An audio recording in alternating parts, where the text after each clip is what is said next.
فرقہ پرستی سے جو پہلی چیز بچاتی ہے وہ ہے اتفاقیات، یعنی ان چیزوں پہ اتفاق کر لیا جائے جو ان میں اور ہم میں ایک جیسی ہیں۔ جیسے اللہ رب العزت نے قرآن مجید میں اہل کتاب کو بالکل ایک اوپن انویٹیشن، ایک کھلی دعوت دی ہے، تعالوا الی کلمۃ سواء بیننا و بینکم، آؤ ان چیزوں کی طرف جو ہم میں اور تم میں ایک جیسی ہیں۔ تو مسلمانوں کے اندر جتنے بھی مکاتب فکر ہیں ان میں اتفاقیات جن پر اتفاق ہو سکتا ہے وہ 99% ہیں، اور جو اختلافیات ہیں جن پر اختلاف ہے وہ 1% یا شاید اس سے بھی کم ہے۔ لہٰذا اتفاقیات کی اگر طرف توجہ کر لی جائے اور ہمارے معتدل قسم کے علماء اس پر شعور پھیلانا شروع ہو جائیں تو انشاءاللہ تعالی یہ 10 سے 20 سال کے اندر اس کا بہت اچھا رزلٹ نکل آئے گا۔ یعنی یوں اس کو سمجھیے کہ ممبر جو ہے اس کو اختلافیات کی جگہ نہ بنایا جائے، اختلافی موضوع کوئی بھی ممبر پہ ڈسکس نہ کیا جائے، کیونکہ اس سے عوام پریشان ہو جاتی ہے، عوام کی سوچ میں انتشار پیدا ہو جاتا ہے، انہیں سمجھ نہیں آتی کہ ہم کس کو غلط کہیں اور کس کو صحیح کہیں۔ نتیجتاً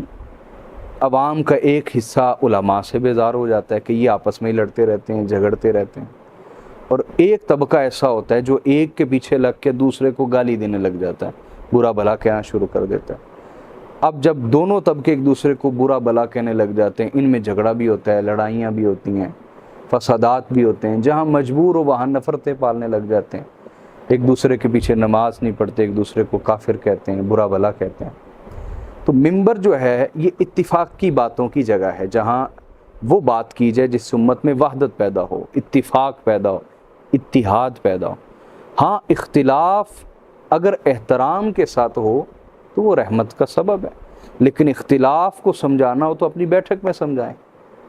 اپنے آفس میں سمجھائیں، اپنے جامعہ میں بیٹھ کے اپنے اختلاف کے اوپر جو آپ کے دلائل ہیں وہ آپ پیش کریں، اس سے کسی نے منع نہیں کیا ہوا، لیکن کم از کم ممبر کا تقدس اور مسجد کا ماحول وہ ایسا رہنے دیجئے کہ وہاں ہر شخص آ کے نماز پڑھ سکے اور سکون محسوس کرے۔ مسجدوں میں آ کے ایسا ماحول وہ نہ پائے جس سے انتشار، نفرت اور افتراق کی بدبو آتی ہے۔ تو مسجدوں کو اتحاد، امن اور محبت کی خوشبو سے معطر رکھنا چاہیے، یہی ایک حل ہے،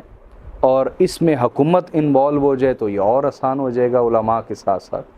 اور تیسرا یہ کہ عوام بھی اگر تقاضا کرنے لگ جائے، جس عالم کو بلا رہے ہیں یا جس سیاستدان کو بلا رہے ہیں ان سے تقاضا کریں بھی جھگڑا کروا کے ہمارا نہیں جانا، کوئی خیر کی بات سنا کے جائیے گا، تو عوام کا تقاضا بھی مثبت اثر لائے گا انشاءاللہ تعالی۔